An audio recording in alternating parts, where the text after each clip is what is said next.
C'est bon, on peut y aller. C'est bon. Bonjour à tous. Bonjour à tous. Donc on est là pour vous présenter Genius avec, je te laisse te présenter. Donc bonjour à tous, Laetitia Dicken. J'ai la chance d'accompagner l'ANS sur le projet Genius depuis près d'un an. Et donc je suis ravie aujourd'hui d'être accompagnée par Julien Plagne. De l'ANS. Donc je suis sur le projet Genius depuis son commencement. Et donc aujourd'hui, on va vous présenter donc Genius. À la fois, il y en a peut-être certains d'entre vous qui ont été sur Genius une première fois il y a quelques temps. Et le site a bien évolué depuis un an. Il a fêté ses un an il y a quelques semaines. Et donc là, aujourd'hui, on va vous présenter un peu ce qu'est Genius et aussi, on va vous faire travailler en réfléchissant au guichet de demain. Peut-être en introduction et avant même de commenter cette diapositive, Genius, c'est donc le guichet national de l'innovation et des usages en e-santé, qui, comme le disait Julien, a fêté ses un an il y a très peu de temps, il y a un petit peu moins d'un mois. Et ça s'inscrit, c'est un guichet donc, qui s'adresse aux innovateurs et qui a pour vocation à les orienter et à les guider dans tout l'écosystème de la santé numérique. Et ce qu'on a voulu vous représenter ici par cette diapositive en introduction, c'est l'accélération du soutien public à la santé numérique, qui est tout à fait notable et marqué depuis 2018. Ça s'est matérialisé en 2018 par l'apparition de la feuille de route du numérique en santé, que vous connaissez probablement tous, et qui correspond aussi à la prise en main à la délégation du numérique en santé de cette feuille de route par Dominique Pont et Laura Letourneau. Et ce qu'on a représenté sur cette frise ici, c'est que en plus, bien sûr, de cette feuille de route qui vraiment est la pierre angulaire de la stratégie et de la politique publique en santé numérique, on observe la multiplication de projets, de grands programmes, du soutien public à la santé numérique qui se matérialise par exemple, et notamment bien sûr par le Ségur de la santé, que vous connaissez tous. Le Ségur de la santé qui correspond quand même à 2 milliards d'euros, dont 600 millions sur le secteur médico-social, qui correspondent donc à des investissements jamais vus auparavant dans le numérique en santé. Mais qui correspondent donc à des programmes dont on entend parler, le Ségur de la santé. On a aussi représenté ici un projet dont vous entendez parler beaucoup et dont on voit d'ailleurs le logo ici même sur le stand, qui est Paris Santé Campus, qui est là un espace qui se crée sur les anciens locaux de l'hôpital du Val-de-Grâce et qui est un lieu qui a pour vocation à fédérer tout l'écosystème de la santé avec différents acteurs, que ce soit des chercheurs, des innovateurs, des startups évidemment. Et donc, qui est là encore un grand projet et qui va s'étaler, comme on le voit ici, dans le temps jusqu'à 2028. On a bien entendu aussi la stratégie d'accélération santé digitale qui est portée par la DNS et qu'on entend aussi, qui est aussi comprise dans la grande dénomination France Relance. Et donc, le grand défi IA et santé, là, qui a démarré dès 2019 et qui va prendre une autre forme, mais qui va se poursuivre dans le temps. Ce qu'on a voulu représenter ici, donc, c'est que la puissance publique, aujourd'hui, investit massivement dans la santé numérique. Il y a des fonds qui sont disponibles donc pour les innovateurs, pour les entrepreneurs. Et ce n'est pas forcément si simple que ça de s'y retrouver parmi tous ces grands projets, tous ces grands programmes. Qui est qui fait quoi? Lorsqu'on est entrepreneur, à qui peut-on s'adresser en fonction de quels besoins? Et voilà, et c'est l'un des sujets que souhaite adresser Genius, c'est-à-dire permettre aux entrepreneurs et aux innovateurs de s'orienter et de s'y retrouver dans cette grande accélération du virage du numérique en santé. Les objectifs de Genius. Ici, on a voulu représenter donc ce grand labyrinthe. Genius, il faut bien comprendre que Genius, c'est un site, c'est un service qui a pour vocation à faciliter la vie des entrepreneurs en santé numérique. Que ces derniers proviennent de l'écosystème de la santé numérique ou pas. Donc, qu'ils débutent, qu'ils aient un niveau très peu enfin qui soient très peu acculturés au système de la santé finalement, ou pas. Et quand on ne connaît pas l'écosystème de la santé et qu'on a une bonne idée, parce qu'on est un professionnel de santé, parce qu'on est un patient, parce qu'on provient d'un autre écosystème et qu'on entreprend, on est confronté à un labyrinthe avec beaucoup d'acteurs. Et il est difficile parfois de comprendre le rôle de chacun et de savoir vers qui se tourner en fonction de nos besoins, de nos attentes et en fonction aussi de la maturation et de l'état d'avancement de notre projet. Donc aujourd'hui, les entrepreneurs ont été habitués à s'adresser à chaque acteur de façon isolée. Ils ne voient pas forcément l'articulation et la cohérence dans tout cet écosystème. Et vraiment, l'objectif de Genius, c'est d'avoir cette organisation qui est centrée sur notre client, qui est l'entrepreneur, et de lui proposer un parcours qui lui permette de mettre en musique les liens entre ces différents acteurs qui sont des institutionnels. Alors, comme l'a très bien dit Laetitia, donc quand on est entrepreneur, parfois on arrive au milieu d'un champ complètement vaste avec plein d'acteurs. On ne sait pas qui contacter, quand, à quel moment dans son projet, est-ce qu'il faut au début, à la fin. Et donc Genius a 3 vraiment gros objectifs. Le premier, c'est orienter. Orienter, c'est rendre lisible tous les acteurs. Parce que les acteurs, il n'y en a pas qu'un. Il y a les grades, les ARS, l'ANS, tous les gens qui sont là. Il y a la HAS, etc. Et quand on est innovateur, et parfois quand on n'est pas du tout dans le monde de la santé, c'est-à-dire, admettons, on a une idée, on veut la lancer, on arrive là-dessus, on voit des acteurs de partout, on ne sait pas qui contacter. On se dit que parfois, il faut monter à Paris pour avoir des informations, alors que parfois, c'est à côté. Et donc, orienter, ça permet de diffuser aussi l'information destinée pour favoriser l'innovation et que les gens innovent partout en France. Former et informer, c'est, comme l'a dit Laetitia, il y a plein de plans qui ont été lancés. Sauf que ces plans, comme dit parfois Dominique et Laura Letourneau, c'est on a le code de la route. Mais le code de la route, quand on ne connaît pas le monde de la santé, entre nous, on parle de l'INS, tout le monde voit ce que c'est. Mais quelqu'un qui ne connaît pas, on lui parle d'INS, de ROR, de DMP parfois. Ils ne savent pas de quoi on parle. Donc, c'est ça aussi. Former et informer, c'est donner des billes sur le réglementaire. Et quand on n'y connaît rien en réglementaire, comment s'approprier tous ces référentiels. Stimuler, c'est l'idée du colibri. C'est-à-dire que Genius a pour vocation pas d'être parisiano-centré. C'est-à-dire qu'en région, il y a parfois des petites startups ou des petites entreprises, ils sont 3-4, et ils veulent faire des super projets. Et le but de Genius, c'est de les mettre en valeur et de montrer que la e-santé, ça marche en France, contrairement à ce que parfois on est assez pessimiste sur ça, et montrer que ça fonctionne. Et donc, c'est mettre en lumière ces initiatives, les environnements tests et animer la relation entre porteurs d'idées, concepteurs et autres. Et vraiment, la pierre angulaire de Genius, c'est ne pas ajouter une couche de complexité. Donc, comme on l'a vu avant et comme vous le voyez tous les jours, c'est déjà assez complexe comme ça. Et ne pas faire à la place des autres. C'est-à-dire que si quelque chose existe déjà, on ne va pas faire du copier-coller pour le mettre sur Genius. On va plutôt dire aux gens, ah, ça existe déjà, allez sur ce site, contactez telle personne. C'est ça aussi cet esprit-là. Donc, Genius répond à quelle question précisément? Donc, si vous avez été sur Genius au tout début, c'est-à-dire que le 8 octobre 2020, il y avait des services, 3 principaux services, et depuis, il y en a beaucoup plus, parce que Genius a une démarche qui est progressive. On ajoute des services petit à petit en fonction des besoins, et on prend le temps de faire des services qui soient intéressants, qui rendent vraiment un vrai service à l'usager. Donc, les questions, c'est quel est le cadre réglementaire conçu par le national? Qui sont les acteurs avec qui je peux interagir? Qui peut m'aider chez ces acteurs? Parce que souvent, on nous dit contactez la CNIL, la HAS, mais qui? Donc ça, sur Genius, on essaie de répondre à cette question. Comment les contacter? Est-ce que c'est par mail? Est-ce que c'est faut prendre rendez-vous? Et quels sont les acteurs majeurs de l'écosystème? L'autre, c'est sur le financement. Il y a aussi toute une branche financement qui vous parle des appels d'offres en cours, comment financer mon projet, comment faire mon appel d'offres, répondre à un appel d'offres, pardon.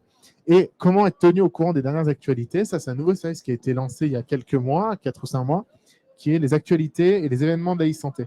En gros, tous nos acteurs partenaires, qui sont dans les acteurs de la e-santé, peuvent nous envoyer des événements.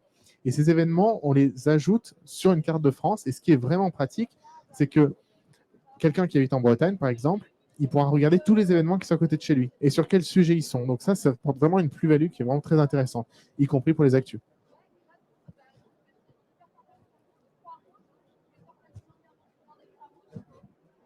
Donc, comme on l'a dit, Genius a eu un an. Genius a eu la chance de fêter son premier anniversaire en grande pompe à Station F le 18 octobre dernier. On peut regarder ici, là, sur la diapositive, la tête de certains membres du gouvernement, de ministres que vous n'aurez pas manqué de reconnaître. Donc, on a eu la chance d'avoir à cette occasion-là la présence de Monsieur le ministre de la Santé, Olivier Véran, mais également de Monsieur Cédric O, de Madame Agnès Pannier-Runacher et de Frédérique Vidal, la ministre de l'Enseignement supérieur et de la Recherche. Cette présence, alors tout d'abord nous honore, évidemment, nous a honorés, mais aussi était là pour marquer le fait que Genius est aussi le guichet de la stratégie d'accélération santé numérique, qui, comme je l'évoquais précédemment, fait partie du plan France Relance. Et ce qui était important pour nous de rappeler ici, c'est que Genius évolue vite, et Genius va être très en visibilité. Et je pense que la présence de ces ministres a aussi marqué le soutien et l'importance qu'accordent aujourd'hui les politiques au fait d'apporter des solutions concrètes qui facilitent la vie des entrepreneurs. Un an de Genius, en quelques chiffres, pour notre service, qu'est-ce que ça signifie? C'est 2000 personnes qui sont membres de la communauté de Genius. Si vous vous rendez sur le site, vous pouvez vous inscrire et venir enrichir encore cette communauté. C'est plus de 200 000 pages qui ont été visitées, 150 personnes mobilisées lors des 60 ateliers de travail qui ont permis la conception de notre service. Et j'aurai l'occasion de revenir un petit peu sur cet écosystème Genius qui a permis de construire la plateforme. C'est également un podcast Genius. C'est un podcast qui s'appelle 100 jours pour réussir, que vous pouvez retrouver sur toutes les plateformes qui diffusent des podcasts et auxquelles vous êtes probablement habitués. Donc 6500 écoutes de ce podcast. Et enfin, aujourd'hui, 9 partenaires institutionnels qui ont signé la charte Genius et qui donc collaborent de façon très rapprochée avec nous pour construire de nouveaux services qui visent à faciliter la vie des entrepreneurs et des innovateurs en santé numérique. L'écosystème Genius. Donc, lorsque sur la diapositive précédente, on évoquait les 150 personnes qui ont participé lors de plus de 60 ateliers de travail à concevoir Genius, on pensait que c'était intéressant aussi ici de venir représenter ce qu'est l'écosystème de Genius. L'écosystème de Genius, tout d'abord, c'est en son centre des concepteurs de solutions numériques de santé. On peut les appeler porteurs de projets numériques de santé, on peut les appeler innovateurs, on peut les appeler entrepreneurs, on peut les appeler start-up, on peut les appeler comme on veut, mais ce sont bien eux qui sont au centre de notre démarche et qui sont notre cœur de cible. Et c'est pour eux qu'on conçoit des services. Et c'est vraiment pour ces personnes-là qu'on cherche ce sont pour ces personnes-là qu'on cherche à résoudre des problèmes. En vert ici en bas, les institutionnels. Dans les institutionnels, on retrouve notamment les 9 partenaires de Genius qui ont signé notre charte et qui sont représentés ici. On a la HAS, l'assurance maladie, la CNIL, la DGE, l'ANS, l'ANSM, BPI France, la French Tech et plus récemment Paris Santé Campus. On a également d'autres institutionnels qui ne sont pas encore partenaires, signataires de la charte Genius, mais qui le seront peut-être prochainement. Et donc, cette force, la force de ces partenariats institutionnels, pour nous, c'est justement de pouvoir orienter nos entrepreneurs lorsqu'ils ont besoin de s'adresser à ces institutionnels, quel que soit finalement le cadre, enfin l'avancement dans leur projet, quelle que soit la maturité de leur projet, ils ont besoin d'aller taper à la porte de ces institutionnels. Et le fait de travailler avec eux, pour nous, Genius, le fait de travailler avec eux fait que l'on peut plus facilement les orienter à bon escient vers les bonnes personnes chez ces acteurs-là. On ne travaille pas uniquement avec des institutionnels, on travaille également beaucoup avec les accompagnateurs des entrepreneurs. On a essayé de représenter ces accompagnateurs-là en 3 grandes catégories, les hébergeurs et les accélérateurs, les pôles de compétitivité santé numérique et les Living Lab Clusters.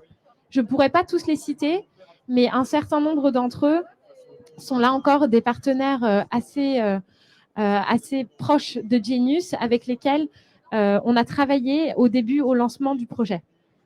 Les acteurs du soin et de la recherche en sont également des partenaires, même si on voit qu'il y en a peut-être un petit peu moins aujourd'hui. Ce sont des acteurs qui comptent quand même dans l'écosystème malgré tout. Et puis, bien sûr, on travaille aussi avec les représentants de ces entreprises et notamment avec tous ceux qui sont représentés ici dans le cadran en bas à droite. Donc voilà, un écosystème finalement qui est très riche et qui montre aussi que pour les entrepreneurs, quand on entreprend en santé numérique, il y a une myriade d'acteurs avec lesquels on peut entrer en contact. Alors maintenant, on va aller dans le concret.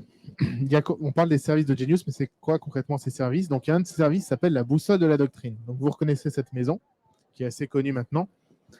On a repris la maison, et en fait, on a donc les services socles, les référentiels socles. Et en fait, ce qu'on a fait, c'est qu'on a fait des pages pour chaque service. Et ces pages sont tous sous le même format pour éviter d'avoir le syndrome d'aller sur des sites où on a des pages qui font 15 mètres de long avec beaucoup de texte. Donc, on a essayé d'être vraiment synthétique.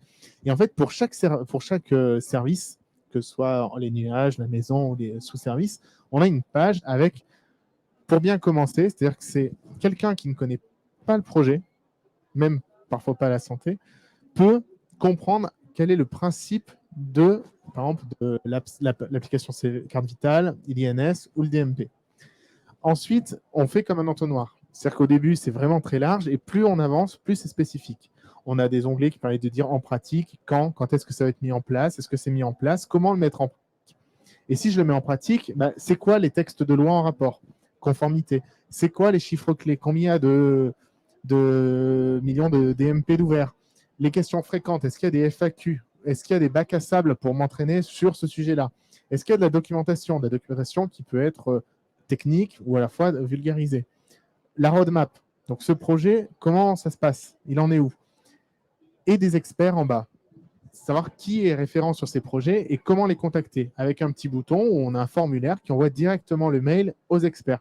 Et les experts, après, reviennent vers vous sur vos questions. Donc ça, c'est un service qui est le service le plus plébiscité sur Genius et donc qui est en constante mise à jour. Donc ça, c'est un défi parce qu'on n'est pas forcément une très grande équipe, mais il y a beaucoup de pages et vraiment, on a tous vécu dans nos anciennes vies des moments où on allait chercher de l'information sur des sites et on avait sur les sites qui n'étaient pas à jour. Donc vraiment, ça, on a conscience de ça et on essaye vraiment de faire au max pour que ce soit toujours à jour. D'autres services, donc là, je vais laisser la parole à Laetitia sur le premier service, qui est un tout nouveau service. Alors oui, en effet, donc l'un des services qu'on a récemment lancé, l'un des services que vous pouvez retrouver sur le site de Genius, c'est un ensemble de services que l'on appelle les parcours guidés. On en a 3 aujourd'hui sur le site Genius. On a un parcours guidé pour l'INS, un parcours guidé pour Mon Espace Santé, et puis un parcours guidé qu'on a plus récemment lancé sur le Ségur du numérique en santé. Donc là encore, quand vous entendez ces mots-clés, INS, donc Identité nationale de santé, Mon Espace Santé, Ségur du numérique en santé, le but du jeu pour nous, c'est de dire, on aimerait bien démystifier un petit peu ces mots-clés, même si tout le monde voit à peu près de quoi il s'agit. Le but du parcours guidé, c'est de permettre à un entrepreneur, d'une part, dans un premier temps, d'avoir une première couche d'informations qui donne les informations principales pour comprendre de quoi il retourne, qu'est-ce que l'INS, quelles sont les questions qui se posent le plus fréquemment à propos de ce sujet. De la même manière pour le Ségur du numérique en santé, qu'est-ce que c'est au final, concrètement, quelles sont les questions qui se posent. Et puis ensuite, 2 grandes phases que l'on vous propose dans les parcours guidés, c'est identifier si vous êtes concerné. Vous êtes un entrepreneur, vous avez une solution que vous vendez à des établissements de santé pour de la prise de rendez-vous. Est-ce que l'INS, ça me concerne? J'ai un autre type de solution numérique, mais est-ce que moi, je dois mettre en œuvre l'INS? Ou alors, je suis éditeur d'une gamme à l'hôpital. Je sais que je dois mettre en œuvre l'INS, mais je ne sais pas si si mon logiciel est référentiel maître des identités ou pas. Sur Genius, vous allez dans la rubrique Parcours guidé INS, et vous répondez à quelques questions pour savoir si vous êtes concerné, oui ou non, par ce projet, ce programme et cette notion-là. INS, mon espace santé ou Ségur du numérique en santé. Une fois que vous avez répondu à ces questions, le système vous dit oui, vous êtes concerné. Ou alors non, n'allez pas plus loin. Finalement, le Ségur du numérique en santé, pour l'instant, ça ne vous concerne pas. Si vous êtes concerné, la deuxième chose que vous propose ce parcours guidé, c'est d'obtenir une roadmap, une feuille de route très pédagogique, avec des petites fiches, avec des phases, des étapes à suivre, et qui va décrypter pour vous, pas à pas, toutes les étapes que vous allez devoir suivre pour soit mettre en œuvre l'INS, ça c'est l'exemple qu'on voit sur la diapositive, mais pour les autres parcours guidés, par exemple pour mon espace santé, on va vous expliquer toutes les étapes à suivre pour que votre solution, par exemple, soit référencée dans le catalogue Mon espace santé, de solutions Mon espace santé. Ou alors, toutes les étapes à suivre pour obtenir le référencement, puis le financement Ségur du numérique en santé. Donc, c'est vraiment de la pédagogie, quelque chose qui vous permet d'identifier si vous êtes concerné, puis ensuite vous donne une overview de votre roadmap pour aller jusqu'à la mise en œuvre. Un autre service qui est aussi plébiscité, c'est les acteurs de la santé. C'est un service qui est tout bête quand on y pense, mais qui est tellement utile. Aujourd'hui, on avait commencé avec une quinzaine d'acteurs et aujourd'hui, on a plus de 53. Ce service, en fait, on a regroupé dans un premier temps les gros acteurs de la santé. Et donc là, on est en train de l'élargir à plus de monde parce qu'on se met à la place des innovateurs toujours qui arrivent et qui ne connaissent pas le monde de la santé. Ils se disent, c'est quoi un grade ? C'est quoi une ARS ? C'est quoi l'ANS ? C'est quoi l'ANAP ?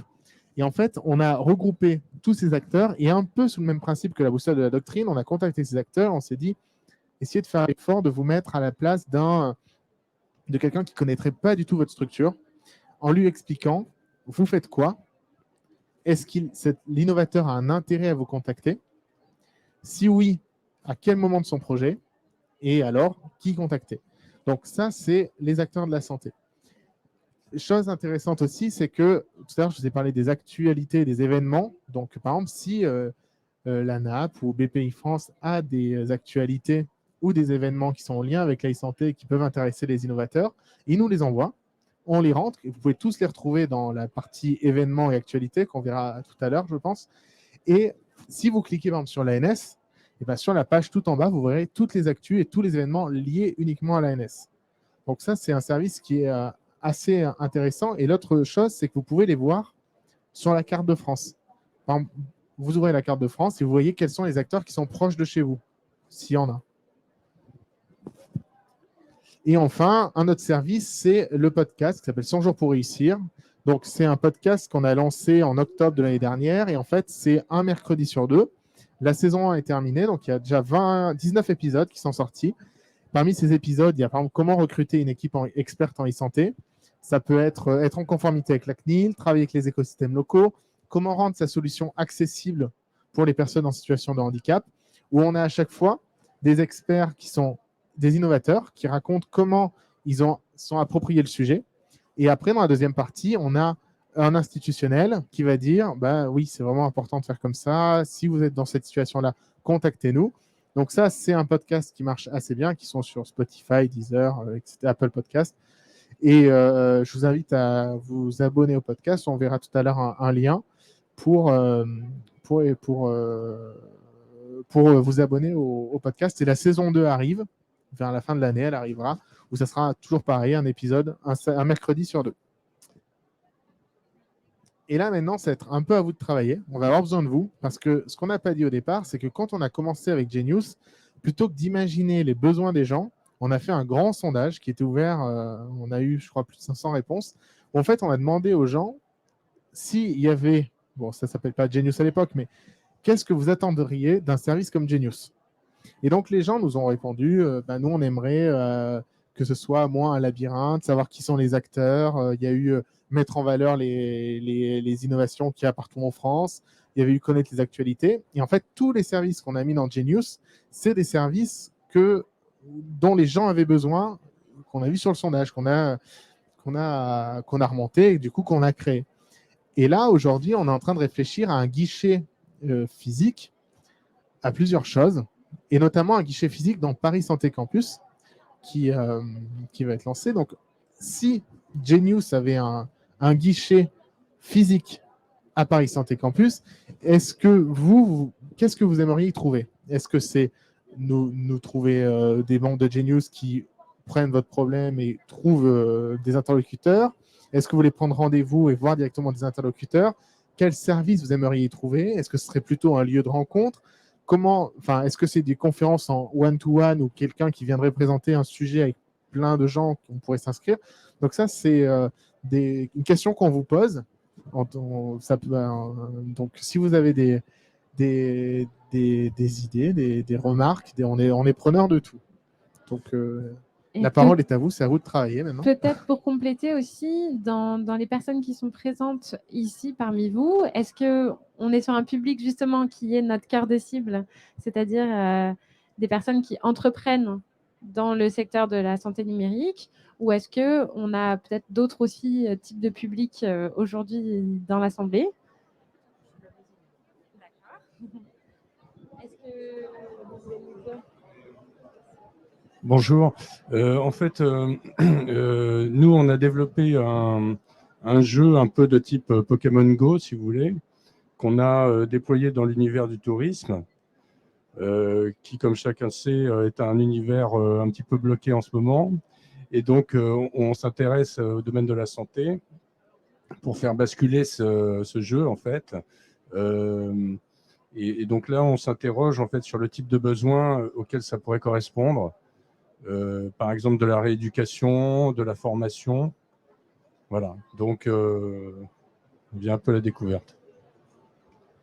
Merci beaucoup. Donc déjà, c'est intéressant parce que au sens Genius du terme, vous seriez donc plutôt peu, en tout cas à l'heure actuelle, habitué au secteur, à l'écosystème de la santé. Donc plutôt, j'imagine qu'en termes d'attente, pour vous, c'est découvrir peut-être tout ce qui est spécifique au système de la santé, découvrir qui sont les acteurs. Donc, j'imagine que parmi les services qu'on a pu présenter, certains peuvent vous apporter déjà peut-être des éclairages et des réponses. Oui. Excusez-moi. Nous, on chercherait plutôt des expérimentateurs, si vous voulez. C'est-à-dire, idéalement, voilà, des gens qui sont au sein de la santé, chargés de trouver des solutions innovantes. Justement, sur le sujet, on a un podcast qui est comment monter une expérience, mais monter un projet en lien directement avec des utilisateurs. C'est un podcast sur le sujet. Et c'est vrai que l'une des... Oui. D'abord, merci à l'équipe. C'est Julien et Laetitia. Merci. J'ai l'impression que je me voyais à travers votre démo parce que moi, je suis pas du tout dans le milieu de la santé. J'ai connu Genius il y a 15 jours et je suis passé directement par le podcast. C'est ce qu'il me fallait. En fait, c'est vraiment des trois.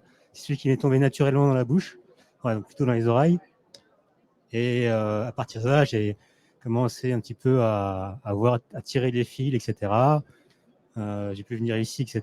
Donc, c'était vraiment quelque chose qui était super important. Vous avez une communication qui est vraiment très, très bonne, qui est différente des autres. Hein, ça, vous le savez, je pense aussi. Très moderne et très, très bien faite. Donc, encore une fois, moi, c'est plutôt un témoignage pour vous dire que je vous remercie beaucoup. Moi, je viens plutôt du domaine du sport et de l'électronique. Rien à voir. Et j'ai peut-être intégré justement une start-up dans la santé. Et du coup, je me renseigne. Et effectivement, je me retrouve aussi très bien dans quel cadre. Moi, c'est plus dans le Ségur que je vais m'activer, quoi. Et donc, c'est simplement pour vous dire un gros merci et continuer comme ça. Et il me reste encore une dizaine d'épisodes de podcast à faire, mais je vais le faire avec plaisir. Merci beaucoup. Merci beaucoup. Merci beaucoup. Vous n'avez pas été payé par Genius. Non, merci beaucoup pour le Merci beaucoup. témoignage. Et en effet, ça fait plaisir d'avoir ce type de retour et de savoir que c'est utile. Donc, merci beaucoup. Et on va peut-être passer les 2 slides pour parler de ça. Tout à l'heure, je vous ai dit, oui, Genius avait pour vocation de ne pas être parisiano-centré. Et là, je vous sors Paris Santé Campus. Là, vous dites, mais c'est pas du tout en rapport avec ce qu'il a dit. Et en fait, on pense aussi à un guichet en région, parce qu'on n'oublie pas les régions. Et souvent, quand on a été en région, les gens nous disent, bah oui, mais nous, à Paris, il faut qu'on prenne une journée, il faut qu'on vienne la veille, il faut qu'on prenne le billet de train, c'est compliqué. La visio, c'est pas forcément super quand on ne connaît pas les gens. On aimerait les voir au moins une fois. Donc aussi, on réfléchit à une idée de guichet en région, qui ne serait pas forcément un guichet physique 24/24, mais peut-être trimestriellement, semestriellement, avec des services ou peut-être des partenaires en région, parce que par exemple, les pays a des stands dans toute la France. Donc ça peut être aussi une piste de réflexion, parce qu'on n'oublie vraiment pas les régions et on sait qu'il y a vraiment des choses super qui se font un peu partout. Et ensuite, la dernière idée, c'est aussi la problématique du guichet virtuel. Parce qu'aujourd'hui, tout le monde fait un guichet virtuel. Avec le Covid, c'est déployé vraiment pas mal. Sauf qu'on se rend compte que un guichet virtuel, souvent, c'est pas très humain. Et donc, vraiment, comme Genius, on a vraiment la vocation de pas forcément aussi accompagner des petites structures. On ne veut pas forcément quitter ce côté humain. Donc, on veut vraiment le garder. Et donc, c'est vraiment une problématique aussi sur laquelle on réfléchit, sur à la fois le guichet à Paris Santé Campus, le guichet en région, et aussi un guichet à la fois virtuel et humain. Parce que quelqu'un nous a dit l'autre jour, quand on a fait une présentation à Castres, la personne me disait, nous, la distance, le faire du distanciel, ça nous va bien, mais on aimerait voir les personnes au moins une fois. Et en fait, ce côté de guichet en région, ça pourrait être la solution de dire on vient, on se présente, parce que quand on connaît les personnes, c'est plus facile après de faire du virtuel avec eux plutôt que l'inverse. Donc, c'est des questions sur lesquelles on réfléchit. Et donc, si vous avez des idées, que ce soit tout de suite ou après, vous pouvez, je ne sais pas si on a encore le temps. Oui, on a encore un peu de temps. On peut échanger là-dessus. Donc, je ne sais pas si à chaud, vous avez des idées, des remarques. Toutes les remarques sont bonnes à prendre. Vraiment toutes. Ou des attentes, éventuellement, oui, c'est ça, à exprimer. Et pour rebondir sur ce que disait Julien, c'est vrai qu'on réfléchit à faire évoluer. En fait, on a à la fois l'ambition de répondre au plus grand nombre, bien sûr, et c'est ce que permet de faire le numérique, avec des services clés en main que l'on retrouve directement sur la plateforme et qui, du coup, sont utilisables, j'allais dire, à l'infini par le plus grand nombre. Et puis, parmi les retours que l'on a aussi des innovateurs, il y a cette attente et ce besoin de peut-être avoir des temps d'accompagnement un petit peu plus personnalisés. C'est vrai dans le secteur de la santé, peut-être que c'est vrai aussi dans les autres secteurs, je ne les connais pas, mais souvent, on a en face de nous des personnes qui développent un projet qui a ses spécificités, qui a ses particularités, et les questions qui nous sont posées sont assez précises et dépendent grandement aussi du contexte de la solution numérique qui est développée par l'innovateur. Et donc, on essaie aussi de réfléchir à cet accompagnement peut-être plus humain, parce que qui dit personnalisé dit encore, même si l'IA fait des choses formidables, encore beaucoup d'humains. Donc, d'avoir le bon, j'allais dire, voir où l'on place le curseur entre des services que l'on peut retrouver sur la plateforme et qui sont des services numériques, tels que le parcours guidé, tels que les fiches acteurs, tels que tout ce qu'on a pu évoquer plus tôt, et puis avoir peut-être aussi un accompagnement de Genius humain via de la prise de rendez-vous en ligne, prise de rendez-vous avec pourquoi pas un expert de Genius, mais aussi prise de rendez-vous en ligne vers nos partenaires, et notamment nos 9 partenaires institutionnels signataires de la charte Genius. Et l'idée serait, pourquoi pas, d'envisager donc de se rendre sur Genius pour prendre rendez-vous avec les bons experts, là encore en fonction des attentes et des besoins de chacun dans la vie de son projet numérique. Et à cela, comme le disait Julien, pourrait s'ajouter et venir compléter notre offre de service un guichet physique, humain, qu'on aura de toute façon dans Paris Santé Campus. J'ai l'impression que le micro a peut-être... les piles sont fatiguées. Donc voilà, donc si vous voulez participer à la réflexion avec nous, vous êtes les bienvenus et n'hésitez pas à exprimer vos attentes. Voilà, donc, tu l'as dit tout à l'heure, il y a deux choses. Donc, s'inscrire à la communauté Genius, à quoi ça sert? C'est de recevoir une newsletter. C'est vraiment pas du spam. C'est une fois tous les 6 mois, quelque chose comme ça, où on vous donne les nouveaux services qui sont arrivés et les bons plans, les choses qui ont changé sur Genius. Et aussi sur Genius, si vous flashez ce code, ça c'est bien parce qu'il y a 2 ans, quand on faisait ça, personne ne comprenait. Maintenant, c'est plus facile. Et sur Genius aussi, tout en bas, il y a un bouton « Je contacte Genius » et sur ce bouton, vous pouvez nous envoyer vos messages qu'on reçoit et on peut vous répondre là-dessus. Donc, vous pouvez contacter les experts sur les pages, mais vous pouvez aussi contacter directement l'équipe Genius pour proposer vos services. Par exemple, si vous vous rendez compte que l'autre jour, il y a quelqu'un qui me disait ce serait bien de donner des aides pour rédiger des appels d'offres. Pas répondre, mais pour rédiger. Si vous avez des idées comme ça, n'hésitez pas à nous les donner. Et le podcast, donc donc ça vous amène sur la plateforme où vous pouvez choisir quel podcast. Donc il y a vraiment tous les fournisseurs de contenu. Donc on n'en a oublié aucun. Et ça, c'est le podcast. Et comme je l'ai dit, il y a la saison 2 qui arrive fin d'année avec on change un tout petit peu le format et ça va être vraiment, vraiment bien.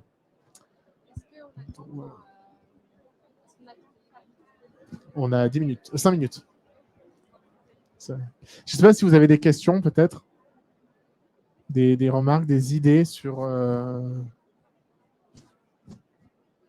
Ouais, ça, c'est. Moi, je vais plutôt vous poser des questions. On veut entreprendre sur un projet. Le moyen le plus facile, c'est de connaître les besoins des clients. Donc, est-ce que vous avez recensé plutôt les besoins des centres hospitaliers, des médecins, etc., qui permettent justement de se lancer dans une activité et pas, imaginer l'idée folle. Ça, c'était mon premier sujet. Le deuxième sujet, c'était, il y a pas mal de communication sur l'open data. C'est quoi votre position? C'est comment on peut aller chercher de la donnée aujourd'hui, la travailler? Voilà, quelles sont la réglementation? Est-ce que c'est ouvert à toutes les sociétés ou c'est limité à certaines catégories de sociétés? Alors, sur le sujet, sur Genius, donc nous, en tant que Genius, on n'a pas de data à donner, mis à part les data du nombre de visiteurs, mais je ne pense pas que ça vous intéresse beaucoup. Par contre, sur le podcast, on a un épisode qui est sur l'intelligence artificielle qui parle de data et aussi un autre sur plus dans la façon de gérer ces datas-là avec la CNIL. Mais ça, c'est une problématique qu'on va noter et on réfléchira sur le sujet. Et sur votre premier point, c'est vrai que Genius se place plutôt comme facilitateur de la vie. J'allais dire, notre ambition, c'est de faire gagner du temps aux porteurs de projets en santé numérique. Mais c'est vrai qu'on ne va pas proposer d'accompagnement sur l'idée même de ce projet, si celle-ci, répond à de réels besoins auprès de certains clients ou non. On ne se positionne vraiment pas sur le fond de l'idée ou du service qui est rendu par le projet numérique. En revanche, si un porteur de projet numérique qui a besoin, pour avancer dans son projet, de rencontrer tel ou tel acteur à telle ou telle étape de sa vie, là, on va plutôt on va avoir le rôle d'un formateur. On peut lui proposer d'être orienté vers les bons acteurs. Mais par rapport à votre première question, on ne va pas s'intéresser sur, aux besoins, aux attentes des clients, qu'ils soient offreurs de soins, puisque vous citiez les établissements de santé, ou des patients, ou même des régulateurs. On n'est pas vraiment sur le fond des solutions finalement qui sont développées. Et d'ailleurs, on est vraiment un guichet public. Donc notre but, c'est de mettre de l'ordre, en tout cas de proposer un système d'orientation dans ce millefeuille, parfois malheureusement un peu trop souvent, qui a été qui compose tous les guichets. Oui, je vois que vous l'avez. Après, lorsqu'on veut travailler dans le monde de la santé, notamment avec les établissements publics, il y a pas mal d'appels d'offres. Donc c'était un peu ça le relais pour un chef d'entreprise qui veut se lancer dans ce monde-là, il va falloir qu'ils remplissent des documents administratifs, qu'ils fassent une réponse à appel d'offres, vous en avez parlé tout à l'heure. Donc, il faut bien aussi qu'ils soient conscients qu'il faut l'aider à ce niveau-là. Mais il y a quand même pas mal de choses qui se passent dans la santé par appel d'offres. Et donc, arriver avec une idée et se dire je vais la vendre, ça peut être un peu compliqué pour lui. Voilà, c'était ça. Après, je rejoins sur l'open data quand même. Aujourd'hui, le gouvernement communique sur l'open data et où théoriquement tous les ministères doivent s'engager vers cette transition numérique. Et donc, c'était ça les réponses que je voulais entendre de votre part.